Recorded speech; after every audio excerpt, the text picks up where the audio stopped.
Hello and welcome back, and a big special super welcome to all our new subscribers. And of course a special thank you to our old subscribers too for being with us from the beginning. We don't mean old chronologically. No, just old as in long-term supporters. We're not ageist on this channel. So we've now been travelling 18 months in our motorhome. We've been hot. We've been cold, mainly cold. We've been wet. We've been windy. Some more than others. We've been up high. We've been underground. We've slept in car parks. And we've slept in campsites. We have seen a load of different wildlife. And some amazing scenery. And we've travelled 20,000 miles. And we've stayed hundreds of nights. In 11 different countries. Now all that experience for us means that we know what works for our kind of travel in our van for us. And about 12 months ago, we did a little video that outlined our top 10 motorhome essentials. Since then, we've obviously started to use a lot more things. So 12 months on, we are going to do our top 15 more essential accessories. Boom, very exciting. Don't say never give you up. Thank you. Whoa, like that is gonna be super dangerous. Only a matter of time before that's all over the floor, that. What are we going to do about it then, love? If that's in your department. I have a cunning plan. Well, I thought you might.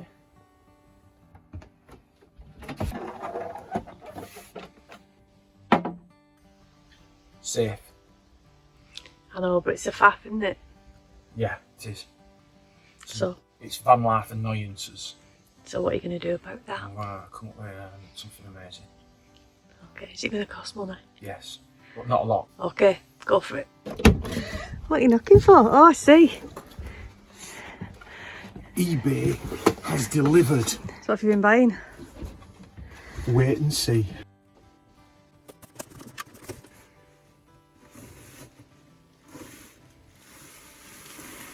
Ooh. Ooh. An occasional table. Nice.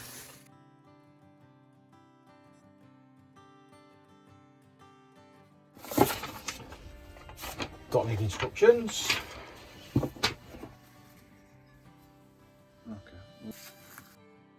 So how much was all this then? Right, this frame, which is like a wall plate, then a vertical arm, a horizontal arm, and then that goes underneath the tabletop, was like 60 quid, just shy of 60 quid. But if someone, not me, had gone for aluminium colour rather than black, it would have been a tenner cheaper. So 60 quid, and then the tabletop at 400mm, because they do them in bigger size as well, with 35 quid. So for just shy of 100 quid, we're going to have an amazing occasional coffee table.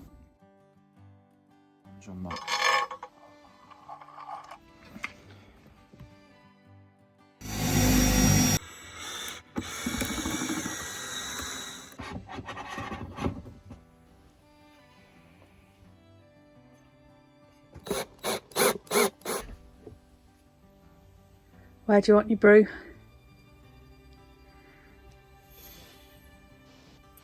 Just wherever's convenient, safe and handy.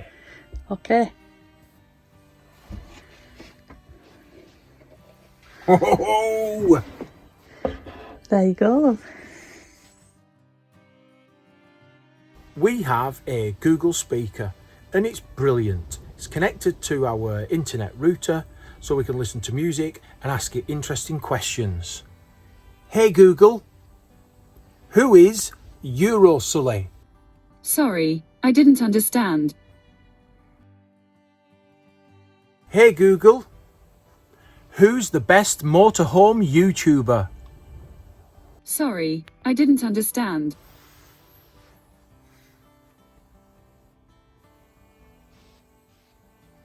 30 quid well spent. We use an Amazon Fire Stick. It connects to our internet router, so it allows us to watch TV all over Europe and of course in the UK. We've upgraded that a little bit by having the power supply made to USB from the television itself, which means that it works alongside the TV even when we're not on electric hookup, i.e. through the 12 volt battery system.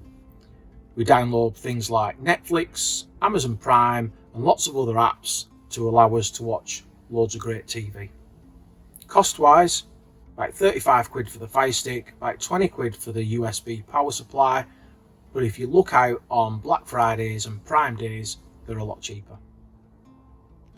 In our last top 10 essential items, we explained how the humble kitchen roll is used differently in a motorhome to make sure that our plates are wiped before they go in the wash so that it keeps the waste clean. This time we're going to introduce the humble tinfoil, which can do the same thing, and I find this a really useful item in a motorhome. It sounds really silly to put this in a vlog about motorhoming, but tinfoil can be used in different ways. It can be used to keep the washing up to a minimum by lining all the trays. It can also be used as a container so that you don't have to carry around lots of different size ovenware in your van. What's in your boxes, love? More upgrade DIY stuff. Pray tell. Well, I'm going to swap our spotlights. These spotlights that have built-in USB and don't have an on and off switch. You just touch them and they come on, and then you touch and hold and they'll dim or brighten. But it means we can charge devices because we have a severe lack of USBs in the van, and if we're not on electric hookup, being able to just plug into the 12 volt system in the light makes life very easy.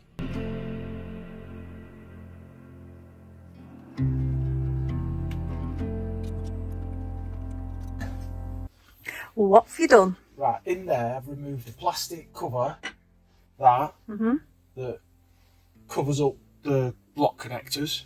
There's just a live and a negative, positive and negative. I've attached male spade connectors to the new light, and then all I'm going to do is disconnect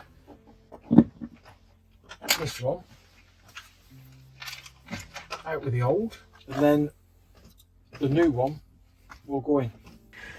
Don't be scratching that new tabletop, will you? No. A moment of truth. Hey, well done. Like a child with a new toy. Dim. Right. Off. Boom. Is it not charging? It's a disaster because it's working. I'll have to try a different cable, but I thought these cables were fine. I'll try. It's a Christmas miracle. I didn't have it in enough. Well, there you go. Story of your life, innit? I'm always doing that. This is my top secret spy cam. It's made by Victua, but if you go on eBay, there's loads of cameras that look exactly the same with different manufacturer names, and I suspect they're all made by the same factory. It's not really a spy cam, it's a baby monitor, but it does record off movement sensors if set up, and it also records with night vision. So I mount it in the van upside down discreetly, and it points to this area of the van so that if we leave the dog, our buddy, for a little bit while we go and do some sightseeing, I can always keep an eye on him via my phone. Yes, as you'd expect, there's an app. This connects to the internet router. My app, using 4G, connects to the camera, and I can remotely rotate, zoom in and record, and I get alerts to my phone if there's any movement. It also runs off 12 volt, so again, we don't have to be on electric hookup, it's plugged in via USB. So to add to our security, we've got these two little handy gadgets, £6 delivered, and these just clip on to the rail there, into the socket and it stops it being lifted from above.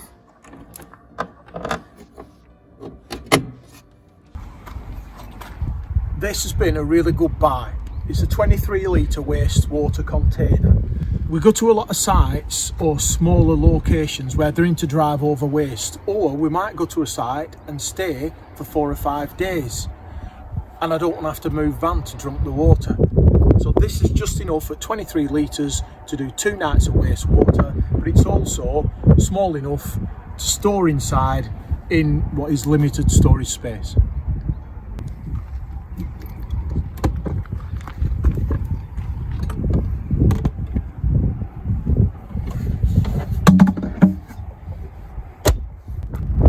Along the same theme as not having to move the van because I get a bit lazy, 10 litre watering can is just enough just to keep topping up the water with a funnel, and the funnel's got a mesh filter just to keep any debris out. Just makes life a little bit more convenient for not a lot of outlay. That's a very tidy cable, love. It isn't it? It's because of this new cable clip. So once you've wrapped it up, put it on there, it's on a little ratchet and it stays neat. So when you come to undo it, it's not got itself in a tiz. That's it. Done. I've installed a head-up display. So when I'm driving, this part of the steering wheel obstructs that part of the dashboard. So I can't really see how fast I'm going. So the head-up display gives me the speed on my screen. So I can now see exactly what my speed is right on my windscreen. It's there in my peripheral vision. I'm not trying to squint and look down here or look at sat-nav or anything like that. It's been a really easy fix. There's just one cable that on the other end of it plugs into your diagnostic port, and most of these vans, Peugeot, Fiat, probably Citroen and Renault as well, down the right hand side of the steering wheel on the dash there's a small panel, 2 bolts or 2 Allen screws, and behind there your onboard diagnostic port is there. It plugs into that. Looks a bit like a SCART lead on the back of an old TV video from the 80s. If, like me, you've got the bladder the size of a kitten's, you'll find yourself getting up for a wee lot in the middle of the night. So we've got 3 of these for a tenner, magnetic strip, USB chargeable, and they're a nice bright light LED. And I got them positioned strategically around the van. I've also put one on the step, so as we climb into the van from the outside, movement sensor will activate it, and it means when we go out we don't need to leave the awning light on, wasting our battery. And where would any motorhome be without double-sided Velcro? And we've used this all over the van to stick down ornaments, bits and pieces, but also a bit of tech where we just want to be able to stick it up and replace it. The last 2 upgrades we won't go into too much detail about because we've already actually done more comprehensive videos about them. One will be our wheels and all-terrain tyres, and the other will be our transition into a lithium battery along with upgraded solar and the relevant charge controllers for that battery, both of which have got independent videos. So that's the end of our 15 more accessories. Hope you've enjoyed watching it. Thanks as always for tuning in. Thank you for everyone who's subscribed and liked and commented. Keep up the comments. Maybe suggest some things in the comments that we haven't yet purchased, although I can't believe that there's something I haven't bought, but hey ho. Thanks for watching.